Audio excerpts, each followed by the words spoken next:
Vocês já sentiram amor e ódio ao mesmo tempo por alguma coisa? Bem, essa foi a minha experiência ao ler a obra A Beira do Corpo, de Valmir Ayala. É verdade, gente, não tenho palavras para expressar o quanto esse livro me marcou. Tomei conhecimento a respeito dessa obra por meio de um artigo que falava sobre a literatura do verme. O autor do artigo dizia que deveria haver um espaço na literatura para falar apenas das obras que tratavam sobre o verme.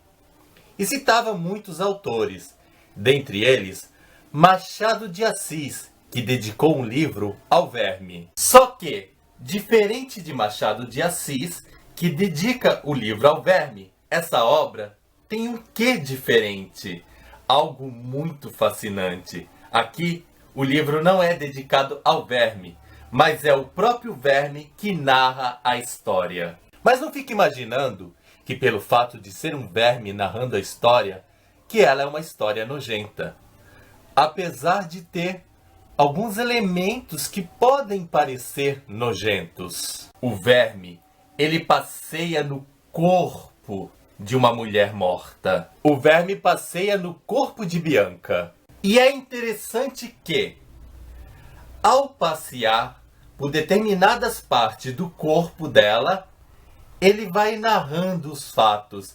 Ele liga cada parte do corpo de Bianca com um acontecimento da história.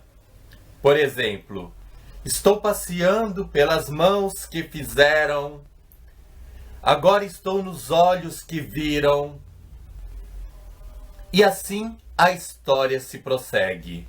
O corpo de Bianca está se decompondo. Mas como eu disse, não pense que vamos sentir nojo ao imaginar esse corpo em estado de putrefação. Não, de forma alguma. O autor narra a história de uma maneira que a gente não se concentra nessa coisa da putrefação, da decomposição, mas nos concentramos realmente na história de Bianca, no seu drama. Enquanto construção literária, o livro é muito admirável.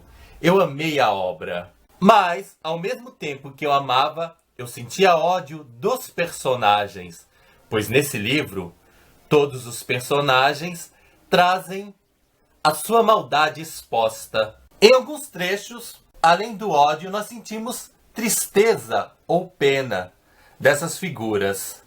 Nos compadecemos de seus sofrimentos. Eu diria que o autor, ele faz o que quer de nós. Quando ele deseja, ele nos desperta o ódio. Quando ele quer, ele nos faz sentir tristeza. E muitas vezes ele nos faz sentir pena das personagens da obra, como eu já falei. Em resumo, Valmir Ayala faz o que quer de seus leitores. Se ele quer que você sinta tristeza, você sente tristeza. Se ele quer que você experimente a raiva do ser humano, você vai experimentar. É incrível esse poder. O poder de um autor forte. O verme vai falando dos defeitos de seus personagens. O verme, ele é tão perfeito em sua narrativa ao descrever os defeitos dos seres humanos que ele faz nos esquecer da putrefação do corpo e nos leva a ver a decomposição de outro elemento. Aqui nós enxergamos a decomposição da alma. Os seres humanos sofrem a decomposição de seus valores. Percebemos que os seres humanos podem ser invejosos, egoístas, muito individualistas, só pensando em si mesmo, querendo tirar vantagem do outro. Vemos a hipocrisia da sociedade, vemos o machismo, vemos que as pessoas não estão nem aí para os outros. É cada um voltado para si mesmo e procurando atrapalhar a vida alheia.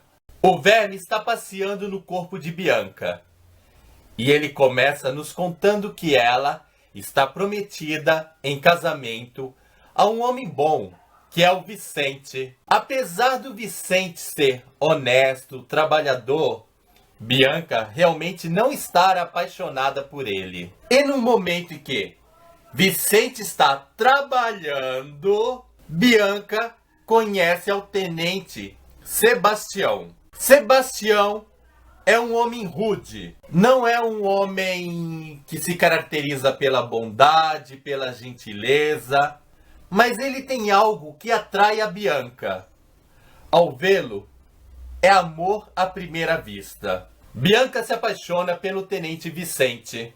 Ela o deseja, mas descobre algo que impede esse amor. O tenente Sebastião é casado. Triste com a descoberta, Bianca resolve apressar o seu casamento. Ela fala com Vicente. Ele acha meio estranho a proposta. Ele teme que isso faça com que as pessoas da sua cidade achem que tem alguma coisa errada. Mas ele cede ao pedido de Bianca, porque Vicente a ama de uma maneira muito forte. Então os dois resolvem falar com o pai da moça. O senhor Piero, pai de Bianca, também acha estranho, mas ele aceita. Ele permite o casamento. Na realidade, Bianca quer se livrar logo do domínio do seu pai, achando que no casamento ela vai ter maior liberdade. Só que aí Bianca se engana, porque mesmo Vicente sendo um homem bom, ela vive uma espécie de prisão. No decorrer da história, Bianca, com a ajuda de uma empregada, que ao mesmo tempo é empregada e amiga, essa pessoa chamada Flora, ela passa a ter encontros escondidos com o tenente Sebastião. Toda a cidade fica sabendo do acontecimento. E como dizem por aí, o marido é o último a saber. Padres, pessoas da cidade de Vila Nova, do Rio Grande do Sul, começam a falar mal de Bianca. Só que Bianca não está nem aí para os falatórios. Ela prossegue amando ao tenente. Nesse ponto, Bianca parece um elemento contraditório. Ao mesmo tempo que ela é uma mulher empoderada, uma mulher que não está nem aí para a sociedade, que enfrenta tudo pelo seu amor, ela é submissa ao Sebastião, que é uma pessoa assim rude, grosseira.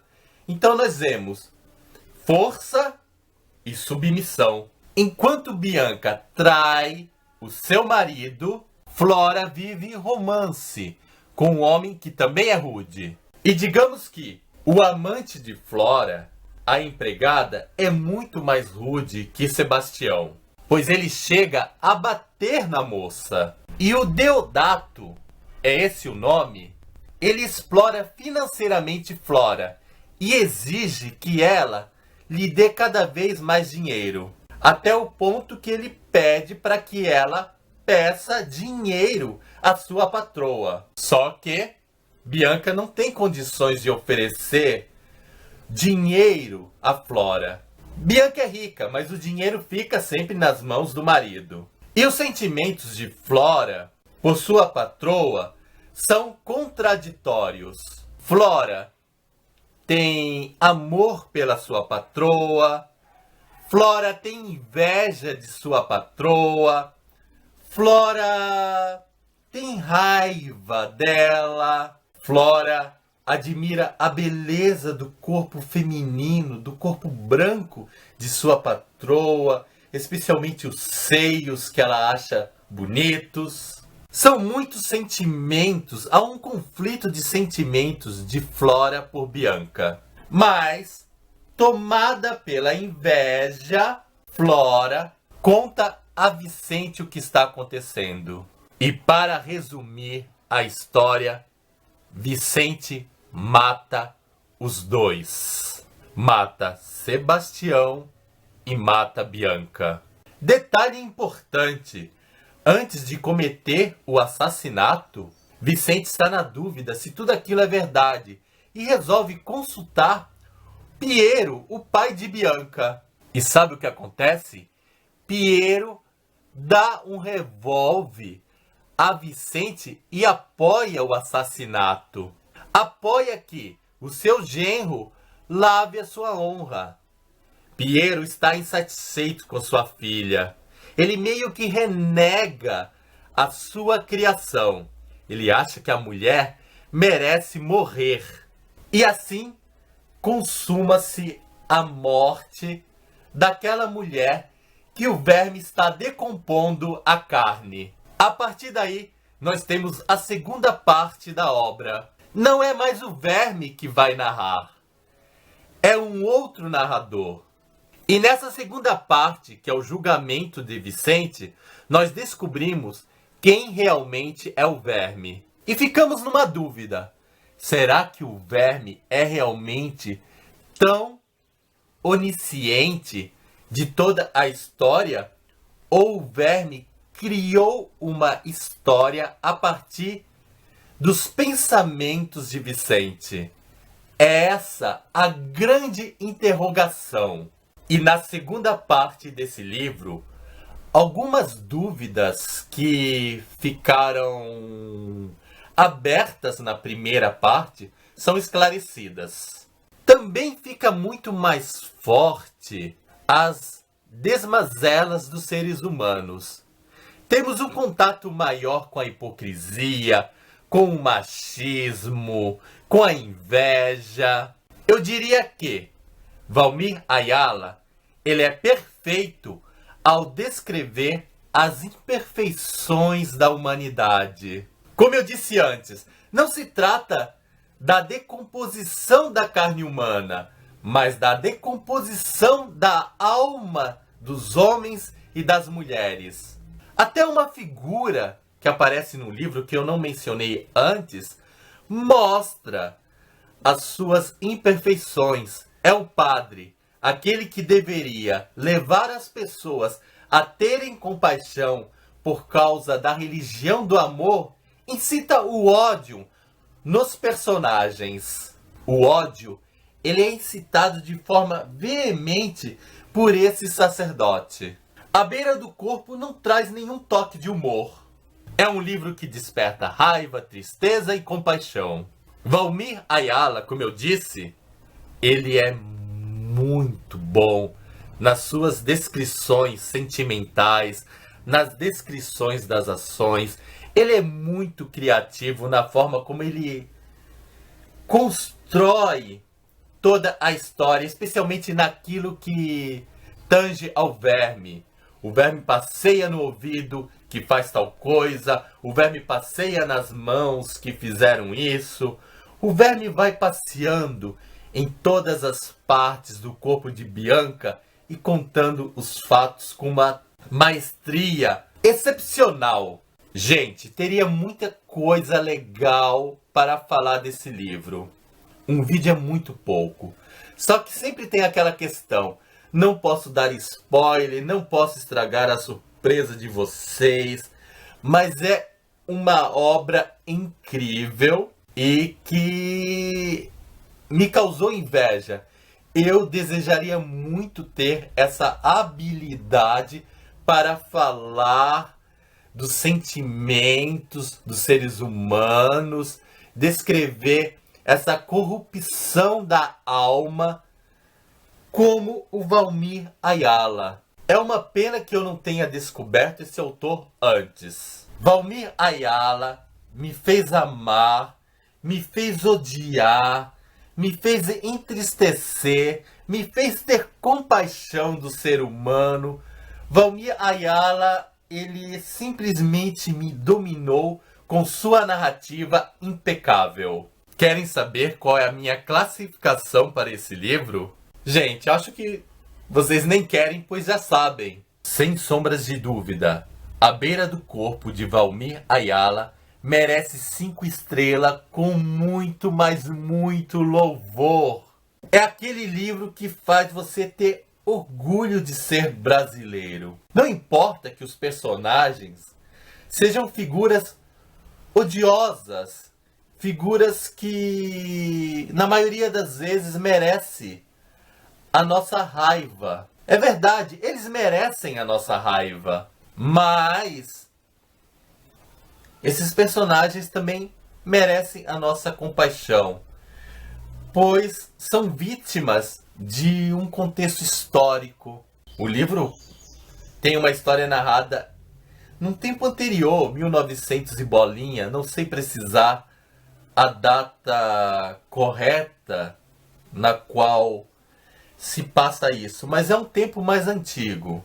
Mas, apesar dessa coisa da antiguidade, nós podemos dizer que muitos dos sentimentos aqui narrados, muitas dessas ações, muito dessas hipocrisias, dessas invejas, dessas raivas, dessas tristezas, continuam sendo bem atuais. O ser humano não mudou muito, apesar de toda a tecnologia que nós temos. Talvez os preconceitos sejam mais mascarados nos dias de hoje, pois algumas declarações tidas como racistas, homofóbicas, dão cadeia. Então isso não me garante que os seres humanos sejam verdadeiros. Aqui nós temos um narrador narradores que estão vendo de fora a situação e estão expondo toda a verdade da situação, sem preocupação com cadeia, sem nenhuma preocupação de serem mal interpretados, mas com a única preocupação de desvelar a verdade dessas maldades. É isso. Livro perfeito, livro forte, livro que eu recomendo, uma obra que eu acredito que desperte amor e ódio nos seus leitores e que não deve deixar de ser lida por nós que somos brasileiros. Eu tenho certeza que você não pode passar a sua vida sem ler À Beira do Corpo. É difícil mencionar isso porque sempre acreditamos que existem vários livros que não podemos morrer sem ler. E eu fico na dúvida, será que realmente não devemos morrer sem ler certas obras? Em relação a algumas, sim. Mas esse aqui, eu acredito que você não pode morrer sem lê-lo. Leia. Leia À Beira do Corpo. E depois que você ler, venha conversar comigo. Sabe, na descrição do vídeo eu sempre deixo meu WhatsApp. Então está aí aberto. Vamos conversar sobre questões humanas. Vamos refletir sobre a existência, sobre a essência. Vamos ver se realmente a existência precede a essência ou será que é a essência que constrói a existência? Venha, não tenha medo. Converse comigo, vamos debater. Compartilhe comigo as suas impressões a respeito da obra À Beira do Corpo. Então, é isso. Espero que vocês tenham gostado. Não se esqueçam de dar o seu joinha, nem que seja por caridade. Afinal, copo d'água e um joinha não se nega pra ninguém. Tchau para vocês e até o nosso próximo vídeo. Tchau!